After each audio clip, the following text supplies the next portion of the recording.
আজ সকাল থেকে রিমেল সাইক্লোনের কারণে গাছপালা সহ বিভিন্ন এলাকা তলিয়ে পড়েছে। এ পর্যন্ত আমাদের সংগ্রহ করা সর্বশেষ তথ্য অনুযায়ী এ পর্যন্ত অনেক জায়গা এলাকা তলিয়ে গেছে এবং ঘূর্ণিঝড়ের বেগ এতটাই যে গাছপালা উপড়ে ফেলেছে এবং বন্যায় বহু এলাকা তলিয়ে পড়েছে। ঢাকার বিভিন্ন অঞ্চলের মধ্যে রঞ্জিতপুরে আপনাদের মোহাম্মদপুর এলাকায় অনেক পানি জলাবদ্ধতা শুরু হয়েছে এবং ওই জায়গায় অনেক পানি জমেছে। এ পর্যন্ত পাওয়া সর্বশেষ খবরে রাত 10টা নাগাদ পর্যন্ত চলতে পারে এই তাণ্ডবে এখনও কোনো হতাহত খবর পাওয়া যায়নি।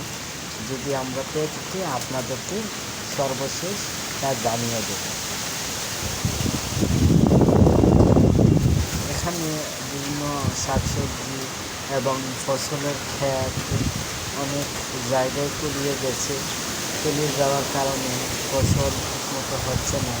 আর আমি যদি আপনাদেরকে একটু ক্লিয়ার করে যদি দেখাই কীভাবে পানিটা চলছে, দেখুন বাতাসের বেগটা অনেক বেশি আর নিচে পানি জমে আছে আর এই জায়গায় অনেক বেগে বৃষ্টি হবে।